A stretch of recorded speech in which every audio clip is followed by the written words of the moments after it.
अध्याय चल रहा है हमारा। विषय है विदुर मैत्री संवाद के अंतर्गत कश्यप अदिति संवाद।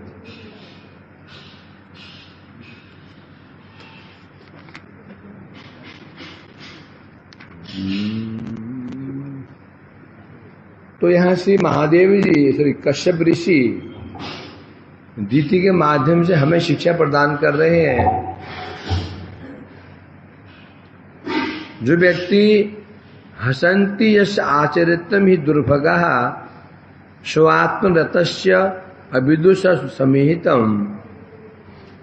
जो व्यक्ति महादेव भगवान जो शिव जी हैं, उनका चरित्र है, विचित्र चरित्र है, रहस्यमय चरित्र है। जो उसको उनके चरित्र को देख करके जो उन पर हंसते हैं, उनका उपहास करते हैं शिव जी का। और शिव जी कौन है? स्वात्मन रथ, स्वात्मन रथ, स्वस्य आत्मनिरत। बैठते कोई बोलेगा, मैं क्या बोला? तू क्यों बोला बैठ बैठे?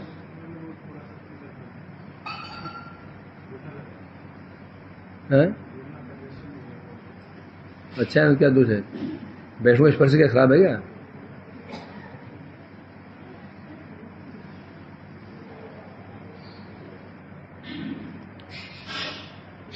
अब शिव जी की महिमा क्या है? स्वात्मन रत, अपने स्वस्य आत्मन रत। उनकी आत्मा कौन है? भगवान। भगवान जो उनकी आत्मा है, उनमें जो रत रहते हैं शिव जी। रत मीन्स उनके कथाओं में, उनके नाम गान में, उनके स्मरण में। श्रवणम कीर्तनम विष्णु, सर्वदा भगवान का क्या करते हैं?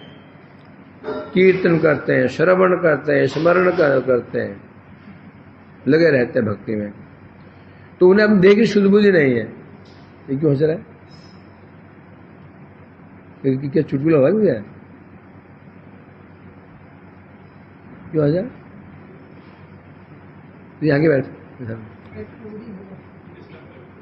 तो यहाँ क्या दोस्त है सामने? आजा, आपका साथ बढ़। अरे आसपास बैठे दोनों क्या है? क्या कर रहा है? देना लो, क्या मांग रहा है? तेरे पे पेन लेके क्यों नहीं आया? ले आजा, यहाँ बैठ।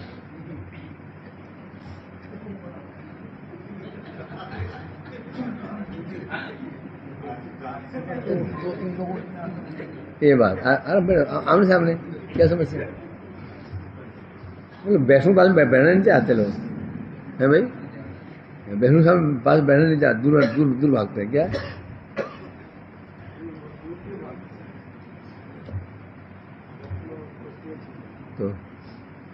तो वह शिव जी की महिमा क्या है?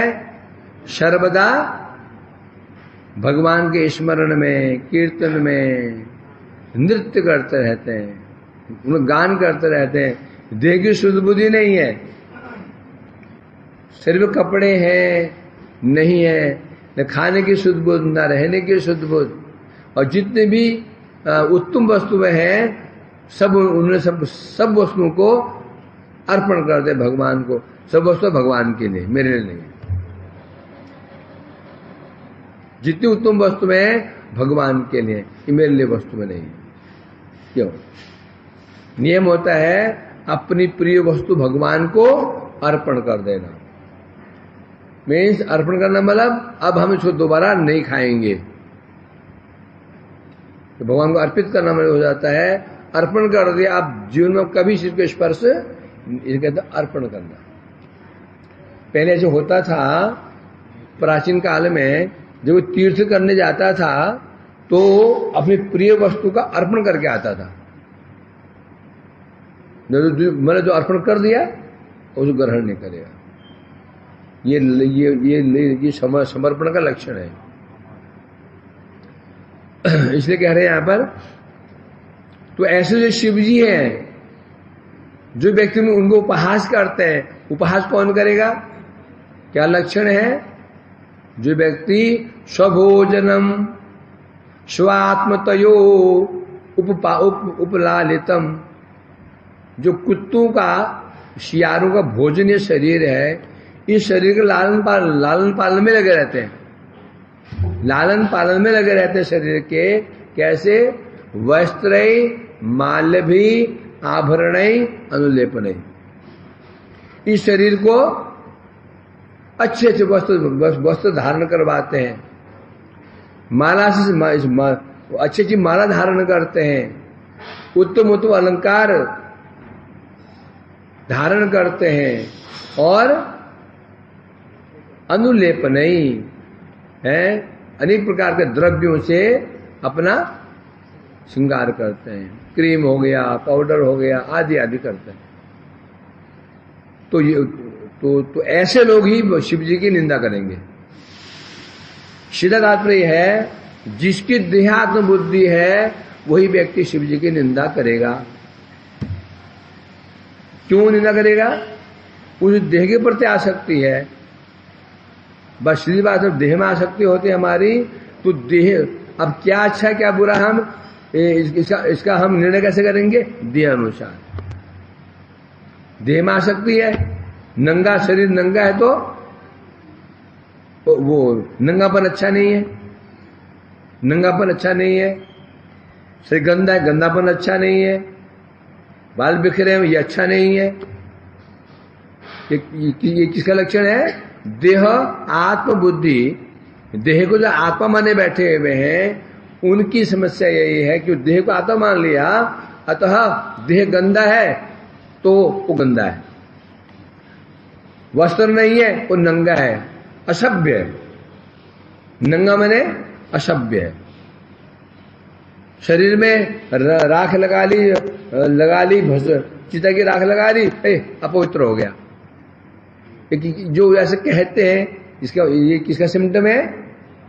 देह आत्म बुद्धि, इसका लक्षण ही है। तो इसलिए कह रहे हैं तो ऐसे व्यक्ति ही शिव जी की निंदा करते हैं और वही है दुर्भगा, दुर्भागे हैं। इस प्रकार से कश्यप ऋषि, क्योंकि दिति के मन में ये बात आ गई थी, अरे आप शिव जी महादेव से भयभीत है, महादेव से पहले उनका अपना आचरण देखो ना। दिति कह रही है, कश्यप ने दिति को शिव जी का भय दिखाया था। शिव जी अपने नंदी पर आरूढ़ होकर के अपने पार्षदों से घिर करके भ्रमण करते रहते हैं संध्या बेला में। तो कहा तो शिव जी क्या तो उनसे डरने की क्या जरूरत पड़ी हुई है? क्या करते हैं वो? सब मर्यादा विरुद्ध कार्य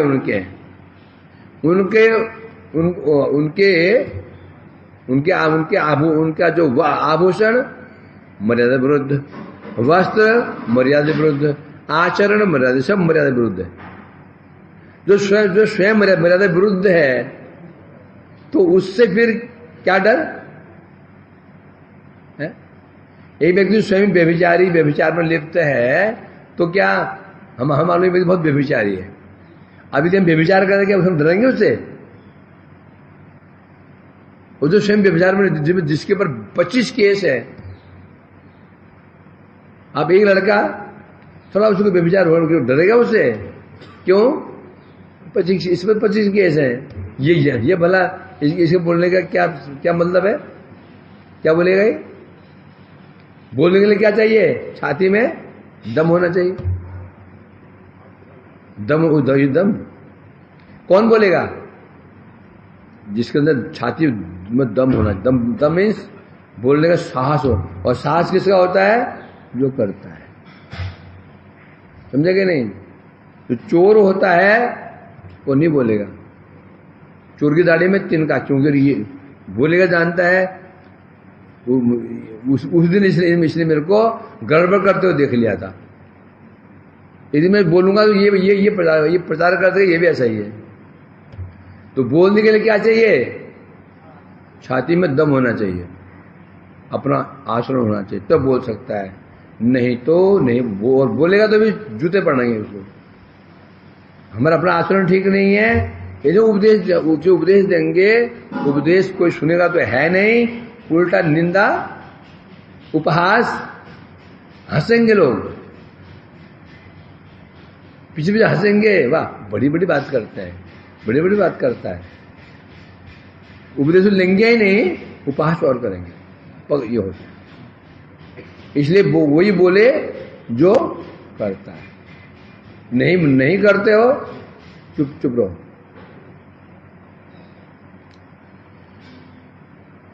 और क्या महिमा है शिव जी की? ब्रह्मादि यत्कृत शेतुपाला यत कारणम विश्वमिदं च माया आज्ञा करी यस्य पिशाच चर्या ओहो विभुम्नश्चरित विडम्बनम। कैसे हैं? विभुम्ना, विभु, शिव जी कैसी हैं? विभु, विभु मीन्स कैसे? साथ भगवान है, ऐश्वर्य संपन्न है। ऐसे शिव जी भी एक पिशाच की तरह जो आचरण करते हैं, ओहो विडम्बनम, ओहो बड़े आश्चर्य की बात है।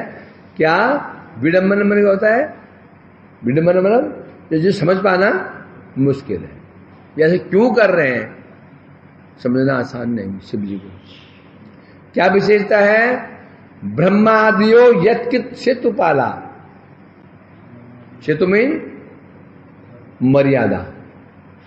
शिव जी ने जो मर्यादा स्थापित की है, उस मर्यादा का पालन तो ब्रह्मा आदि भी करते हैं। तो शिव जी हैं जो उन्हें मर्यादाओं की स्थापना की है, उन मर्यादाओं का पालन तो ब्रह्मा आदि भी करते हैं। यद कारण विश्वविदम, जो विश्व के कारण है, माया आज्ञा करी यश्य, माया जिनकी आज्ञा करी मतलब आदेश पालन करती है, उनके अधीना है? ऐसे शिव जी का ऐसे आचरण विचित्र है। थोड़ा आगे सर के पीछे और तुम कहां घुस गए? आगे ये जो एक काम करो ना, यहाँ नीचे ना बिछा दे करो, जो बाहर के लाए उनको नीचे बिठाया करो, नहीं लोगों जो नित्य श्रोता है उनको जगह नहीं मिलती। और इनको देखे मैं बोलने का गुस्सा खत्म हो जाता है। जब नए लोग बैठते हैं, नए लोग बैठ जाते हैं, मैं बोल दो उत्साह ही नहीं होता है। क्या बोले? हमारे नृत्य वो पीछे बैठ जाते हैं।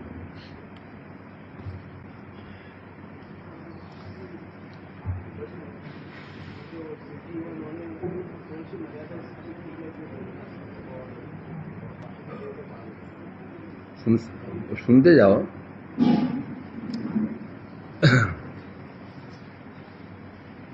इसलिए कह रहे हैं ब्रह्मा देवतागण भी जिनके निर्दिष्ट अधिकारों का पालन कर रहे हैं, माया जिनके अधीना है, और स्वयं पिशाची भांति आचरण कर रहे हैं, ओहो ऐसे ईश्वर का चरित्र भी विडंबनम। अब तर्क अगोचर, तर्क के द्वारा नहीं समझ सकते हैं शिव जी ऐसा क्यों कर रहे हैं। क्या है? टीका में कह रहे हैं, সেই विश्वेश्वरे আমরা कौन तुच्छ यह বলতেছেন। ब्रह्मादेव जो महादेव शिव जी हैं, उनकी वो कैसी महिमा है उनकी? ब्रह्मा आदि देवगण भी जिनके निर्धारित सेतु माने सेतु किसे कहते हैं? मर्यादा। सेतु बोला ना, ये सेतु मन क्या होता है? जहां पर जल की मर्यादा है, जल उससे बाहर नहीं जा पाएगा। सेतु मन होता है बांध, तो जल को बांध देता है, अर्थात जल की मर्यादा वहीं तक, उसके बाद मर्यादा वहीं, उसे कहते हैं सेतु। अब देवगण भी जिनके निर्धारित धर्म मर्यादा पालन करते हैं, अर्थात संध्या काल स्त्री संग, भोजन, निद्रा त्याग आदि रूप नियम, ये शिव जी ने, ये मर्यादा कौन बनाया है? ये शिव मर्यादा है। संध्या काल के समय त्रिसंध्या, जो स्त्री संग करता है, भोजन करता है, निद्रा आदि भोग करता है, ये वो दंड का पात्र है। इसे कहते हैं मर्यादा। इसका आदेश, इसका पालन सब करेंगे, देवता भी इसे पालन करेंगे, ऋषि वर्ग पालन करेंगे, मनुष्य पालन करेंगे, सब इसका पालन करते हैं। और मर्यादा बनाई किसने? ये शिव। ये मर्यादा, धर्म मर्यादा।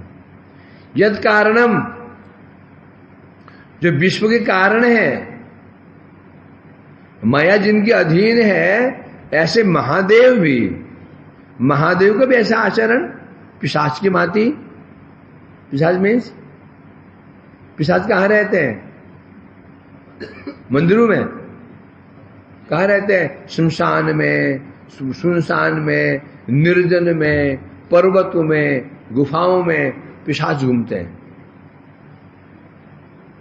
पवित्र स्थानों पे पिशाच नहीं घूमते, मंदिरों में पिशाच नहीं घूमेंगे। पिशाच कहाँ घूमे? निर्जन प्रदेश हो, खंडहरों में घूमते हैं, पहाड़ों गंदराओं में पिशाच घूमते हैं, शमशान आदि अपवित्र पिशाच घूमते हैं। और शिव जी भी कहाँ घूमते हैं? वो पहाड़ों घूमते थे, इधर उधर इधर उधर है। क्यों घूमते हैं? क्यों घूमते हैं? कई कारण। एक कारण यही है, विषय लोगों के साथ में रह करके उनका भजन में बाधा पड़ जाती है। समझे क्या? नहीं, जंगल में जाके भजन करो और शहर में करो, अंतर क्या है? जो शहर में करते हैं विभिन्न बाधाएं आ जाते हैं, विभिन्न प्रकार के समस्याएं, लोग, विरुद्ध लोग हैं जो भजन में बाधक बन जाते हैं। कहीं टेप रिकॉर्डर चल रहा है, कहीं गाने चल रहे हैं, कहीं ये चल रहा है, कहीं वो चल रहा है, कहीं इधर चल रहा है, वहां चल रहा है। विभिन्न प्रकार के लोगों से मिलना जुलना आसान नहीं है। एकांत भजन आसान है, परंतु समाज में भजन करना मुश्किल है। इसलिए भक्त श्रेष्ठ। भक्त क्यों गुफाओं में नहीं रहते? भक्त कहाँ रहते हैं? समाज में रहते हैं। तो श्रेष्ठ कैसे हो गए? अपना भजन करते हुए भी सबका भजन करवा रहे हैं, अपनी क्षति सहन करके भी परोपकार कर रहे हैं। इसे कहते हैं भक्त। भगवान ने कहा था ना प्रहलाद के, हे प्रहलाद, प्रायण जो व्यक्ति जंगलों में गुफाओं में रहते हैं वो तो ठीक है, बुरे नहीं है वो, परंतु उन्हें श्रेष्ठ वो है जो समाज के बीच में रह करके भजन करते हैं और करवाते हैं। दोनों में अंतर क्या है? अंतर यही है, जो समाज में रहकर भजन करते हैं उन्हें अपना बहुत कुछ त्यागना पड़ता है, अपनी क्षति सहनी पड़ती है। क्या क्षति? लोगों से बातचीत करना पड़ेगा, अपना समय नष्ट होता है। इसलिए तो व्यक्ति कौन होगा? वो क्षति, अपनी क्षति कौन सहन करेगा? कौन क्षति सहन करेगा? जिसके पास कुछ हो। क्षति किसकी होती है? क्षति किसको होती है? क्षति किसकी होती है? ये भिखारी की क्षति होती है? भिखारी की क्षति होती है क्या? भिखारी के पास एक फुटा होगा लोहे का पात्र है और दरी है, बोरा फटा हुआ है, उसकी क्षति क्या होगी?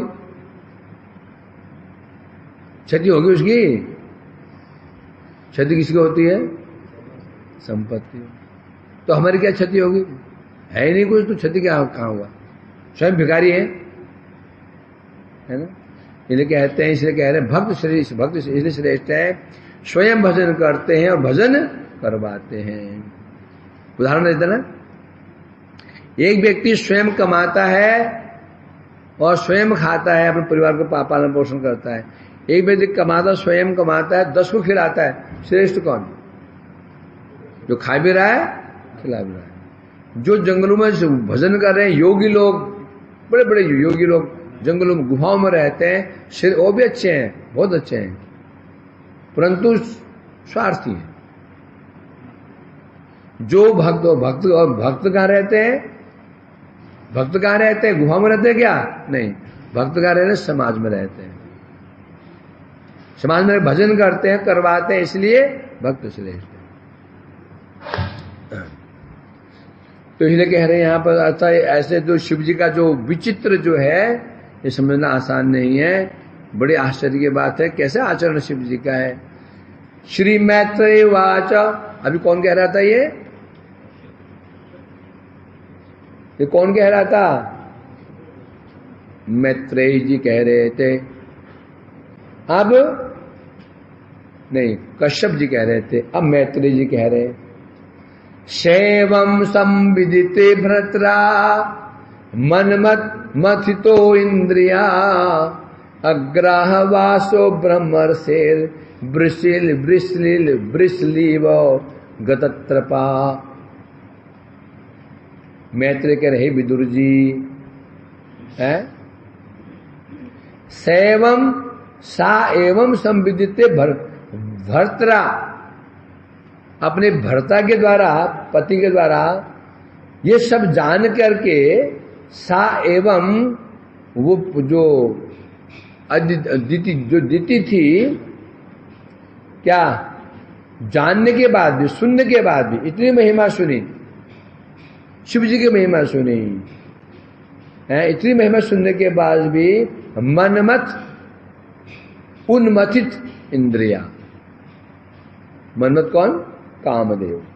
कामदेव के द्वारा उनकी इंद्रियां मथित हो गई थी। कामदेव ने उनके इंद्रिय को मंथन कर दिया था, पूरी तरह से विधि काम के अधीन हो गई थी। जग्राह वासो वृषलीब होता है वैश्या।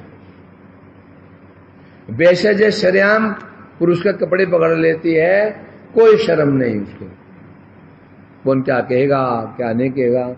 वृषलीब गदत्रपा, त्रपा मने लज्जा, लज्जा विहीन हो गई, लज्जा परित्याग कर दिया। और ब्रह्मर्षेर वासोजग्राह, और ब्रह्मर्षि कश्यप जी के वस्त्र पकड़ लिए, और वस्त्र पकड़ के कैसे वेश्या की भांति लज्जा को परित्याग कर दिया। इतना समझा। भर्तरा संविदितो अपि, पति कश्यप ने इतने प्रमाण दिए, इतनी युक्तियां दी, इतना समझाया उनको है। उसमें काम कितना बलवान है, काम कितना बलवान है, स्वयं कश्यप समझा रहे हैं। और वो दीति भी सामान्य नहीं है। वो कौन है? वो दक्ष पुत्री है दीति। तो उसको तो उनकी बुद्धि काम नहीं कर रही है, इसलिए अधिक पंगे नहीं, बहादुरी नहीं दिखानी चाहिए। काम बड़ा बलवान होता है। आवृतम ज्ञानमेतेन ज्ञानी नित्य वैरिणाम काम रूपेण कौन्तेय दुष्पूर्णेन अनलेन च। कौन कह रहे हैं? कौन कह रहा है ये? प्रमाणिक व्यक्ति। कौन प्रमाणिक व्यक्ति? स्वयं भगवान। उसी पर कोई भी प्रमाणिक हो सकता है भगवान से बढ़ करके? तो भगवान कह रहे हैं आवृतम ज्ञान में तेन ज्ञानियों नित्य वैरिणाम। ये जो काम कैसा है, ज्ञानियों का परम परम वैरी है। किन्हों का? मूर्खों का नहीं, ज्ञानियों जो परम तत्व ज्ञानी होते हैं ना, उनके ज्ञान को भी ये काम ढक देता है। तो दीदी की भी ऐसी स्थिति। दीदी दक्ष पुत्री है, होने पर भी उनका उस काम ने उनकी बुद्धि को आवृत कर दिया। टीका में कह रहे हैं भर्तरा मतलब अपने पति स्वामी के द्वारा इतने समझाने पर भी, अथवा जेहेतु जिनी स्वामी ए जनित जनाइले हो, है। और वो समस्या भी यही है ना, अब कौन कह रहा है? पति कह रहे हैं। पति क्या वैल्यू होती है? पिता लाख समझाए बेटे को, बच्चे मानते हैं। दूसरा व्यक्ति को कोई और बोले तो मान जाएंगे। देखा जाता है ना, ये देखा जाता है। पिता टीचर है, दुनिया बच्चे उसे पढ़ने के लिए आते हैं, अपने बच्चे नहीं पढ़ते उससे। क्यों नहीं पढ़ते हैं? उसे ऐश्वर्य भाव नहीं है, हैं? डंडा मारेगा नहीं, पिटाई करेगा नहीं, तो कुछ तो वहां पढ़ा। और अपना टीचर बच्चों के और पढ़वाता है। बगल में ना टीचर है, और बच्चों ने कभी नहीं पढ़ाता वो हो जाते हैं। दुनिया के बच्चे यहाँ पढ़ाते रहते हैं। सुबह से कितने पैसे लगते हैं, वो बच्चे कहीं और पढ़ने जा रहे हैं। क्योंकि घर की मुर्गी दाल बराबर है, कहावत है ना। तो पति है, कश्यप जी पति है उनके, पति है ना पति। अब पति को क्या बात मानेंगे? ये होता है। क्योंकि जब तक हमारे किसी में ऐश्वर्य बुद्धि नहीं हो तो हम उसकी बात नहीं मान सकते हैं। इन ऐश्वर्य बुद्धि होना अति आवश्यक है। यदि हमें आगे बढ़ना हो तो ऐश्वर्य बुद्धि नहीं है तो आगे नहीं बढ़े। देख बता रहे हैं। तो क्यों पति है उनके? शब्द क्या है? भर्तरा। ऋषि, यहां ऋषि शब्द कह देते तो फिर समस्या आ जाती है। भर्तरा कह रहे हैं, भर्तर पति स्वामी है। दिति ब्रिशली इव वेश्या की भांति निर्लज्ज होकर के कश्यप के जो वस्त्र थे उनको बड़े खींचने लगी। काम विवेक के ग्रास करे, काम विवेक को ढक देता है? अब ताहा निज है तो हो, तो अपरे द्वारा प्रदर्शित हो। यहां क्या दिखा जा रहा है? काम ढक देता है। अब दो प्रकार से काम ढकता है। एक तो स्वयं हमारी बुद्धि, हमारे स्वयं काम हमारी बुद्धि को ढक देता है, या सामने वाला हो काम। ये तो काम हमारे अंदर उत्पन्न हो गया, काम हमारे अंदर उत्पन्न हो गया, बुद्धि को ढक देता है। कई बार काम हमारे अंदर नहीं होता, सामने वाले में काम उदय हो जाता है, तो वो भी हमारी बुद्धि को ढक देगा। ऐसे हाव भाव दिखाएगा। ऐसे करते करते हमारे चित्त को भी चंचल कर देगा। इसलिए कहते हैं अपने आप हो और दूसरे के द्वारा हो, काम विवेक को ढक ही देता है। इसलिए क्या हमारे अंदर नहीं है, अच्छी बात है, परंतु अब तुम जी बात हो सकता है सामने वाले के अंदर हो। नहीं प्रभु जी, मैं तो कथा करने जाता हूं, मेरा कभी कुछ नहीं होता, कभी किसी के प्रति मन नहीं आता, लड़कियां आगे घूमते रहते, अप्सरा घुमाती, और मैं अडिग रहता हूं नर नारायण ऋषि की भांति। तुम्हारा तो नहीं है, उसका हो सकता है। हमारे अंदर ना रहने पर भी यदि किसी की हमारे प्रति बुद्धि है, हमारा ऐसे चिंतन करते रहती है। कभी मैं एग्जांपल देता हूं। तुम रोड पर खड़े हो, तुम्हें कोई दूर से कंटिन्यू घूर रहा है, तुमको लगेगा ना कुछ आजमाइश को। तुम जो खड़े हो, तुम पता नहीं, एक व्यक्ति में दूर से कोई घूर रहा है, तुमको कंटिन्यू घूर रहा है, तो लगेगा एक अटपट सा लगता है। हुआ क्या वैसा? होता है ना? पता चलता कोई तो मुझको घूर रहा है, कोई तो मुझको देख रहा है।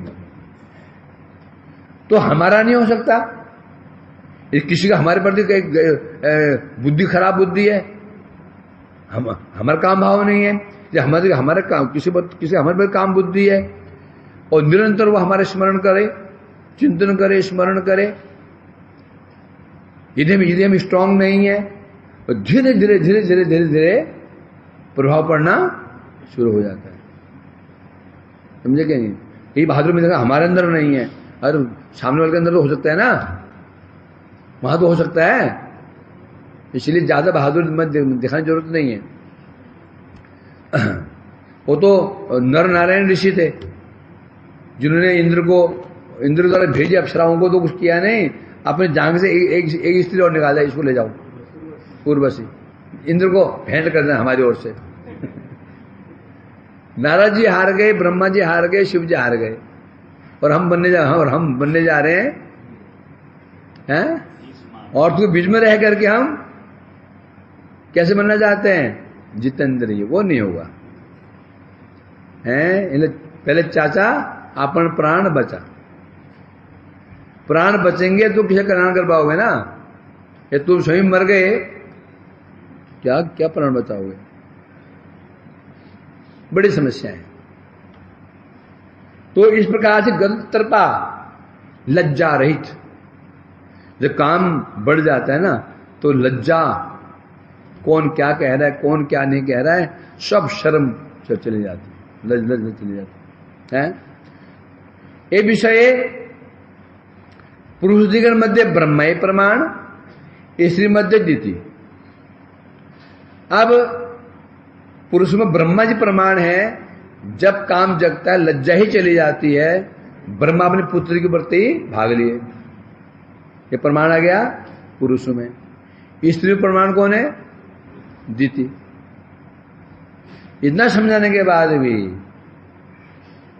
इतना समझ कर वो पूर्ण कपड़ा खींच रही है द्वितीय, तो सिद्ध हो गया काम आप बुद्धि आवृत कर देता है, व्यक्ति लज्जा रहित हो जाता है। पुरुष में अब ये तो इनका नाम क्यों लिया? ये जगत में कई सारे हैं, नहीं, उनका नाम ले जाता है जो प्रसिद्ध हुआ करते हैं, समझे गए? नहीं, बदनाम भी वही होता है जो प्रसिद्ध, जो जितना अधिक प्रसिद्ध होगा बदनाम उतना अधिक, समझे गए? नहीं, तुम और हम क्या बदनाम होंगे? बदनाम पहले नाम ही नहीं, नाम से नाम ही नहीं, बद कहां से होगा? जिसका सुनाम हो उसका सु और बद, सु मने अच्छा, बद मने खराब, या सुनाम हो, सुनाम हो तो उसका बदनाम हो सकता है।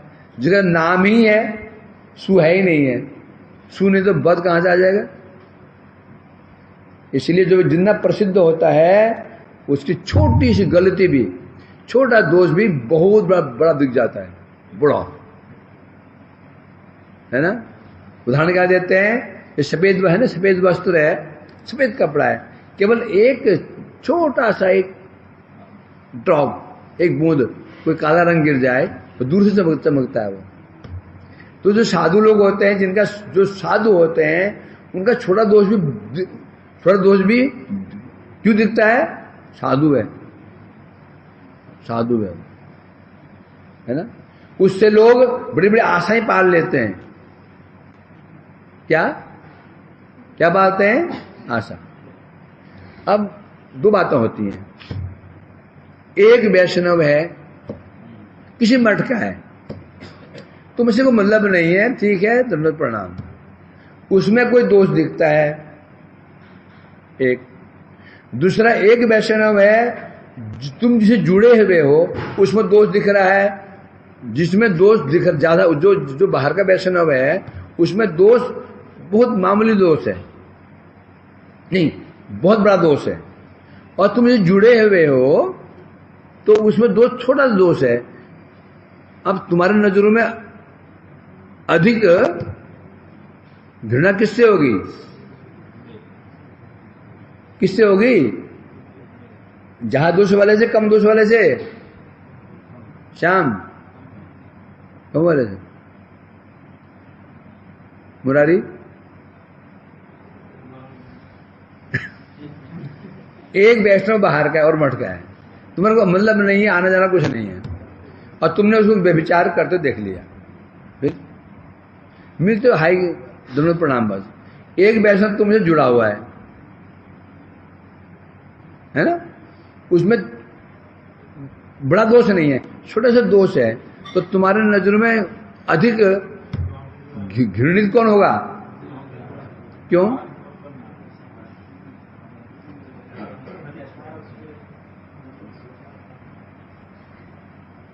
फिर एक पॉइंट और, अब जो कर रहा है वो तुमसे नीचे वाला है, तुमसे नीचे वाला है, तुमसे नीचे वाला है वैष्णव में, तुम मटका ही है, उसमें दोष दिखे, और तुमसे श्रेष्ठ हो उसमें दोष दिखे, अब अधिक घृणा किससे होगी? फिर उनमें से एक बहुत प्रसिद्ध है, एक बहुत प्रसिद्ध है, बहुत प्रसिद्ध है, एक कम प्रसिद्ध है, परंतु तुमने जिससे आशा लगा रखी है, तुमने जिसको अपना आदर्श माना है, वो बहुत बहुत बहुत बहुत प्रसिद्ध नहीं, बहुत प्रसिद्ध नहीं है, तुमसे ऊपर है, और परंतु तुमने बहुत आशाएं पाल रखी हैं, उससे बहुत आशाएं पाल रखी हैं, ये मेरा आदर्श है ना, उसमें छोटा सा दोष है। और जो बहुत सीनियर है, 40-50 साल पुराना सीनियर है, उसमें बड़ा दोष है, तो तुमको अधिक घृणा किससे हो जाएगी? किससे? तो आधार क्या रहा? आशा पालना, समझे क्या नहीं? आशा पालना, जिससे हमें आशा रहती है तो उसमें थोड़ा भी दोष दिखता है, हमारे हृदय टूट जाता है। और चाहे बहुत सीनियर है, बहुत सीनियर है, उसमें मैंने आशा पाली ही नहीं है, तो ना उसे मुझे कुछ मिला, न मैंने कभी उसको पूछा, उसमें से कितना दोष दिखता है ना, हम उसको कोई बात नहीं, कोई बात नहीं, क्या बोलते हैं? कोई बात नहीं, कोई बात नहीं, कोई बात हो जाता है। परंतु जिसे आशा पाली हुई हो तो उसमें दिख जाए तो थोड़ा दोष भी सहन नहीं होता ना ऐसा। तो इसलिए कह रहे हैं यहां पर, तो तात्पर्य कहने क्या हुआ, उद्देश्य कहने क्या हुआ, इसी क्या ये शिक्षा क्या मिली जो मैंने पहले बताई, ये क्या शिक्षा मिलती है?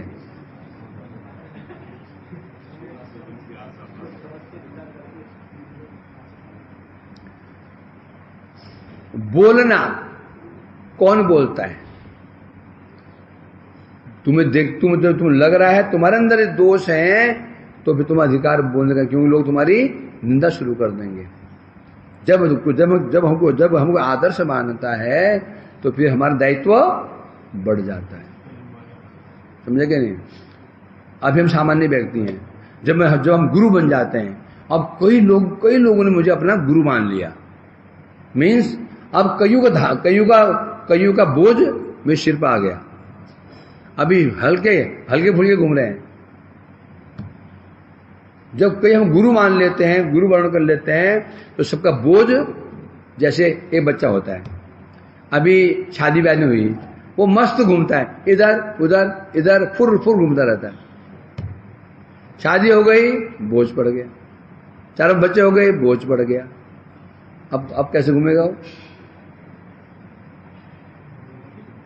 अब कैसे घूमेगा? क्योंकि अब खाते समय भी विचार करेगा, थोड़ा कम खाऊं, थोड़ा सस्ता कपड़ा पहनूं, थोड़ा प्लेन से नहीं ट्रेन में जाऊं, करेगा नहीं करेगा? क्यों? अब वो उसके ऊपर दायित्व आ गया। उसी प्रकार से अभी तो हम मस्त घूम रहे हैं, यहां गए कुछ भी कर लो, कौन देख रहा है?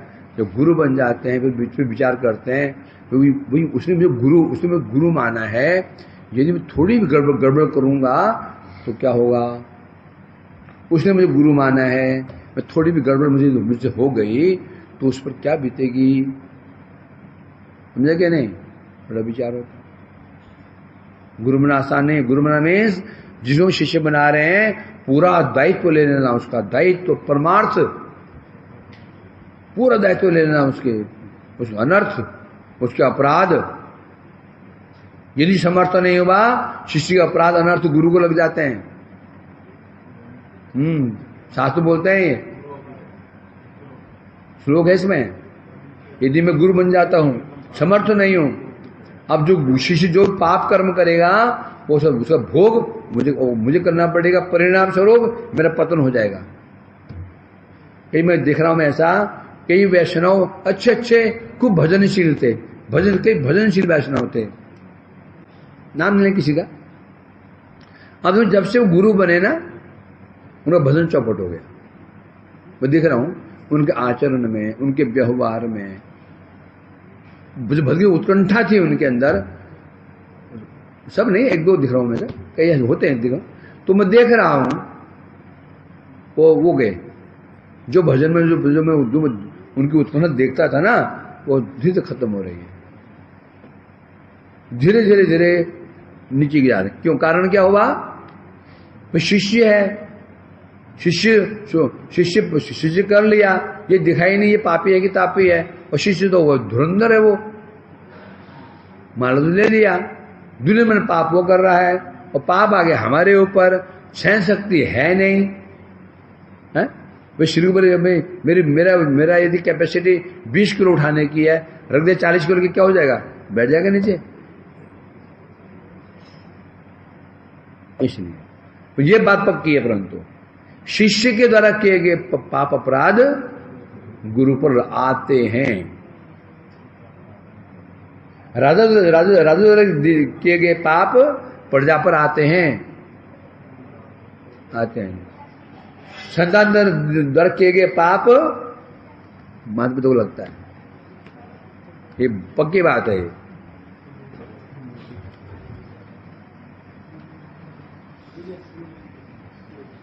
रिपीटेशन है। चलो जोड़ी बनाओ, घूम जाओ घूम जाओ घूम जाओ।